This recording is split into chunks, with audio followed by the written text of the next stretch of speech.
All right, thank you very much. Can I have my slide, please? Well, before my slide goes on, let me introduce myself properly to you. My name is Willie Soon, and indeed I'm a scientist. I've been working on this topic of factors of climate change and what causes climate to vary and change for nearly 35 to 36 years now. Ron just reminded me that that means you must be a very slow learner. So indeed. Well, in case you like the slide or anything, I can be contacted at willie@ceres-science.com. My first 32 years, I worked at that nameless institution named Harvard, and now I'm actually a free agent. And of course, you come to our website too for all kinds of information. We always have the scientific and the layman kind of information, so do come and study this. And my purpose here is actually to provide you a scientific case for the use of fossil fuel and more CO2 indeed. We do not want to cut down CO2. We don't even want to do any such thing that they're talking about. Nonsense. So let me start with a quote on a very unfortunate decision that was made in the United States Supreme Court, one day after the April Fool Day on 2007. You can see from this dissenting opinion from the great Justice Scalia, who tried to say that what is it? Because namely that they want to cause CO2 and air pollutants so that US EPA must regulate, right? So he indeed said that if you call anything airborne that enter into the atmosphere to be an air pollutant, then Frisbee and flatulence must be qualified as an air pollutant. So it's a very ridiculous thing. We're a very anti-science movement now. And then about, I don't know, 2013 or 2017 or so, another great justice of ours, Samuel Alito, actually went to, I think, Claremont Institute and gave this speech. I just want to put up this quote. Now, what is a pollutant? A pollutant is a subject that is harmful to human beings or to animals or to plants. Carbon dioxide is not a pollutant. Carbon dioxide is not harmful to ordinary things, to human beings or to animals or to plants. It's actually needed for plant growth. All of us are exhaling carbon dioxide right now. So if it's a pollutant, we are all air polluting, right? We're all polluting. Well, I say it even simpler.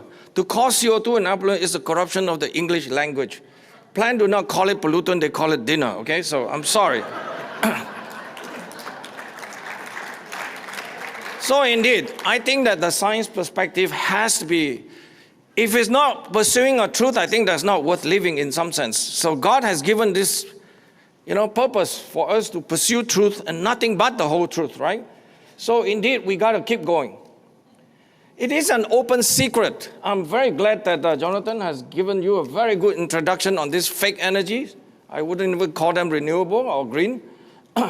We have been running away from basically so-called very diffuse sources of energy, which is basically burning wood and all that stuff, towards higher energy density. This is a real problem. And this, let me show the graph. For 200 years, we've been running away from that, right? Basically, using wood and all that stuff towards higher density stuff like coal, natural gas, and then, of course, the latest revolution is actually nuclear. Once we understand quantum mechanics, we know what to do with this nuclear energy, harnessing the power of atoms. And indeed, if you follow this trend, you will reach 100% renewable again by 2400, so 375 years from now. So indeed, let's keep waiting.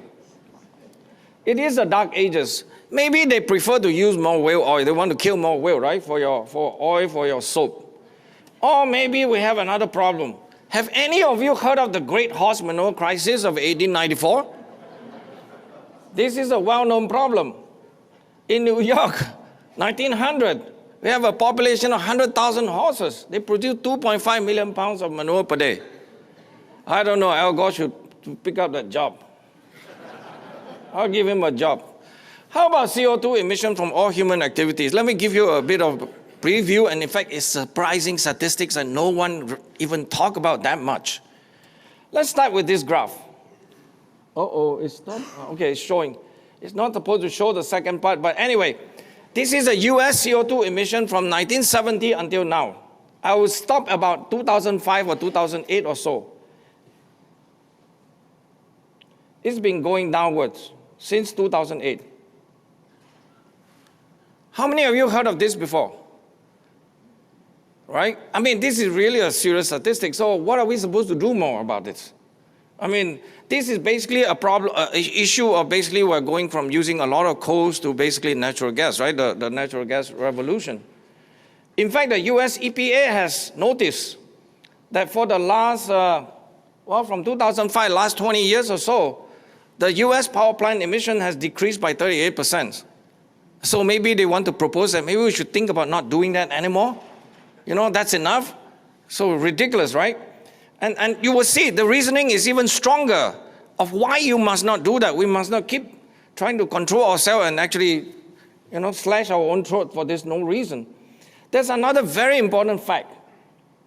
For actually the last decades or so, that the global, if you average over all the globe, including China and all of that, it's been flat for almost a decade. That tells you there's something very wrong about our understanding of how carbon dioxide actually works in the biosphere, in the land and soil, oceans, and so on and so forth. Yet the CO2 continue to increase. The hint is basically that I'm trying to get at is that it's a very hard scientific problem. We're trying to quantify the problem. But the question here is that immediately that if you say that all the carbon dioxide in the air that is increasing right now is caused by fossil fuel, it's not a tenable answer. It's not entirely correct. So we need to work on that problem. That's a hint. So essentially, it's about this kind of people who are trying to control, to tax the air, right? Because that's all the purpose is. Imagine taxing the air, right? What else are they not going to tax? Maybe your underwear or something, I don't know, it's dangerous. We must not let them get away with this. So, but isn't it true and correct that rising atmospheric carbon dioxide is causing global boiling? How many of you heard global boiling before? It's quite new, of course. It's from one of those UN big head talking nonsense all day. Instead of global warming, they change to climate change, and then they change to all kinds of terms, and then finally now it's global boiling because it has to be very urgent now. Don't put your lobster into the air, right? It's going to be burning. Well, I'm a scientist, so scientists were very serious. They say, in the question of science, the authority of 1,000 is not worth the humble reasoning of a single individual. That's Galileo Galilei, right? The smart man. Now I want to teach you how to look at this problem. This is about the climate. Now I show you a temperature record of the United States, contaminants, our lower 48 states. This is actually plotting the Monday record for almost 130 years or so, right? This is plotting the season. Look, the range is 45 degrees Fahrenheit. Okay? And then if we ask ourselves, if you take the last 4 years, let's say 2020 to 2024, you take the seasonal, the monthly, you see the temperature change is on the order of 45 degrees Fahrenheit or 25 degrees Celsius. Now let's ask ourselves, how much did the radiation come in? It's about 210 watt per meter square. Okay? So if you take that two number, indeed that you're going to find that even for the doubling of carbon dioxide, the most you're going to get is 0.5 degrees Celsius. That's 5 degrees right here, hot. Cannot detect this thing. This is nonsense that they're talking about. This is the trick, by the way. They always take the season out so that they show you that it's warming and all that stuff. So it's really be careful of what you're looking at in terms of data. So now it's a direct comparison of the energetic involved in the carbon dioxide and the sun itself, right? Which is my favorite object of studying. This is just a line to show you that over the last, 275 years, 175 years, that's the amount of carbon dioxide you added. Of course, we're plotting the energy from January to December, right? It's nothing. This is why, no matter what you say, the carbon dioxide cannot drive the climate system. To talk about this is that I want to be sure that you know this. Sorry that I imposed some number, because science is all about number, very serious. The sun is a very powerful object in terms of the energetic, not the size. Of course, size is not important. It's 110 across you can put 110 Earth across the sun, but the power is 2 billion times stronger than the Earth. Even the amount of energy generated by the Earth itself, which is the radiogenic heat, we already measure those things. It's another 10,000 times smaller than the converted energy from the sun. So everything from the planet, on the planet Earth, including my hair, is all powered by the sun essentially, right? There's no way, if for a comparison, by the way, we can pulse a laser. In Chinese Shanghai lab, they were able to do very, very high power laser, but you can only power that for pulsing for seconds, right? You cannot do anything like the sun is doing. So there's no other means. By the way, if you're curious how much carbon dioxide can do, is 10 to the minus 22 watt on that same scale. That tells you that there's just no way that carbon dioxide can do much. Now let's study the question of what is climate, and I want to show you how you look at this perspective in the right way, which means we examine CO2 versus another famous thing called the greenhouse gas called the water vapor. So carbon dioxide, and then it's not important at all in a climate system. It's actually water, H2O, in all of its three phases: the vapor form, the ice form, and the liquid form, the solid form, right? My colleague and I, Professor David Legates at University of Delaware, has been modifying this graph for a very long time. This is talking about how much the energy is changing all around the planet Earth and all the different components. If you study what is the role of water vapor versus carbon dioxide, you will see this. Water vapor is involved in every aspect of the system, right? Including the rain, the precipitation, the cloud cover, snow area, soil moisture, evaporation, this and that. Well, carbon dioxide only involved that one little part, and then they say that carbon dioxide is going to drive the rest of the system, right? Which is like a control CO2 knob in the room here. Like if Al Gore is here, we're going to set it up at 1,000 and it's going to warm up the place, right? It's not true. It's not going to happen. Physically impossible. Here's the proof that CO2 play no roles. And I plotted two curves here. The blue curve is actually the global temperature measured by the satellite, okay? And then the red curve is actually the water vapor content in the atmosphere. They kind of fit, isn't it? Up and down. By the way, be confident. One thing about science is that when you learn something, you be confident. Even though people say, oh, it stopped at 215, if you go to 2025, it will be the same relationship because it holds. It's a physics problem. So we know that one. And then my colleague, Dimitris Kosoyanis from Greece, University of Athens Technical University, recently quantified the role of carbon dioxide versus water vapor and cloud. This is the number for the CO2 for long wave, which means the infrared radiation coming down to surface, and then long wave outgoing. The role of CO2 is no more than 4 to 5%. Everything is controlled by water vapor and cloud, right? That's why be careful when you started to say that water vapor is the most important greenhouse gas in the planet. They will try to tell you that there is evil man-made H2O as well. So be careful about that. So where is the air CO2 is doing now? It's continuing to rise, by the way, right?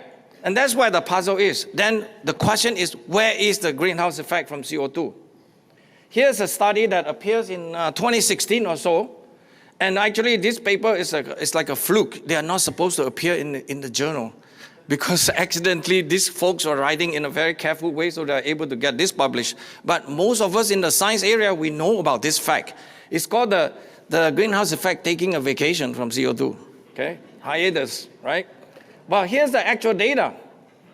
The actual data is showing you that if you quantify the greenhouse effect from 1980 to about 2015 or so, you can see it's flattening it up. How can it be where the carbon dioxide keep rising? Where's the greenhouse effect keep increasing? This effect tells you that the whole greenhouse effect in the climate system is controlled by the cancellation between water vapor and cloud itself. So this physics is very robust. We kind of understand this part of it, right? That's why no matter what they say, this CO2 ain't gonna do much, okay? This is why the famous guy named Albert Einstein said that no amount of experimentation can prove me right. A single experiment can prove me wrong. This is actually related to his formulation of special relativity, which was, there's 100 Berlin academicians, right? Saying that Einstein is totally wrong. And then the great Einstein said, you know what, why do you need 100? If I were to be wrong, one would suffice, right? It's that simple about science. So I switch gear now. The last part of my talk is actually involving something called gas of life, CO2. Don't forget that. This is actually tank in all this, all these greenhouses that we wanted to grow tomatoes and all that stuff during winter especially, right? Huge industry. And here's a chart showing you the level of carbon dioxide that from the human respiration. Okay, I was actually not holding my breath, so it could be about 40,000 parts per million. See, the average air out there is about 420, 430. This is actually another 100 times bigger, 40,000, right? So you can see if you hold your breath like Al Gore, holding it more time, you actually increase more carbon dioxide content in the air. So it's about 70,000 parts per million. That's 7%, right? This is why in a closed room like here, the carbon dioxide level is very, very high. In the submarine, you can see it's up to a few thousand parts per million. And it's not harmful to us. By the way, don't forget, the other limit is how low can we go. That science can also figure out, right? So you look at this science experiment that we do, right? In the glacial time, it's about 150 parts per million. If we go a little bit lower, like 100 or 120, there's no more plant. Plants will die. The species will all go away. This is how serious the problem is. This is why you must not let them get away by saying that, oh, no, you know what, we got to cut the CO2 a little bit. No, we want more CO2. In fact, it's an empirical fact that we know now the level we have now, 420, it ain't even optimized for the ecosystem. It ought to be at the level of my good colleague, Professor William Harper from Princeton, had thought about it very deeply. He said the level should be about 1,000 to 1,200. We might not be able to do it because even if we burn all the fossil fuel or so on and so forth, we might not be able to increase because we don't understand the carbon budget well enough to do this. Okay? So it's a very great thing. By the way, the good news is that, indeed, what does the carbon dioxide do if it doesn't change the temperature? Do you all want to know? It makes the planet greener, okay? That's a fact. That's the latest paper. Here's a graph showing the measurement of the greenness from satellite reflectance. So you show that it keeps increasing from year 2000, 25 years now, ongoing, okay? And over 68% of the area doing greenness, like undergoing greenness, right? More enhanced greenness. There are regions where it's browning, obviously. It's related to hydrology, all kinds of things. But overall, increase the carbon dioxide in the atmosphere actually make the planet greener. If you don't like planet green, I don't know what else to say. I just want to point out all this region that is actually showing greening region in the whole world, especially in tropical equatorial Africa, India, China. You see Euro-Asia, even Europe. 2024 numbers is actually increasing. And then, of course, for US and Canada, right? It's a lot of greenness going on now. So China and India is indeed benefiting from this rising carbon dioxide. It's very green. This is another study who quantified the leaf area increase. So another interesting metric to use. But what is the reason for that? The reason is actually not only the carbon dioxide is plant food, right? But it's also related to how efficient the plant is using water. As we have more carbon dioxide, the leaf stomata, those little holes behind the leaf, right? They're closer, so you lose less water. So in fact, most of the region that get green now is actually near the desert margin, in some sense. So that's a very consistent empirical fact that why we want to have more carbon dioxide. Here's data showing you the green and the red dots are showing you the CO2 uptake and the water use efficiency. Evapotranspiration actually telling you that you're not losing that much water. So the really, really good thing about this more carbon dioxide is indeed, it's a biological fact that one cannot change. This is another view of how China, even the Loess Plateau, the region that is very dry and a lot of dust and all that stuff is actually turning green now. It's a very serious thing. Of course, the green hater will continue to say that we got to save our desert, no more green, right? They don't like that. I don't know how to argue about that, but I think it's a very serious problem for them. And then update is that 2025 update, September, is that corn, US corn is in record growing. EU have a lot of wheat harvest, extra. India, rice stock going up. Even South Africa, right? Canola. China, we kind of never can get good data from those things, so it's a bit confusing in China. I want to finish by giving this quote from my good colleague, Professor Richard Lindzen of MIT. I think what he says is truly beautiful in some sense. It's tragic, but he wants to remind us what historians will definitely wonder about in the future centuries is how deeply flawed logic obscured by shrewd and unrelenting propaganda, actually enable a coalition of powerful special interests to convince nearly everyone in the world that CO2 from human industry was a dangerous and planet-destroying toxin. It will be remembered as the greatest mass delusion in the history of the world, that CO2, the life of plants, was considered for a time to be a deadly poison. In that case, I'll end my talk by showing you this. Thank you.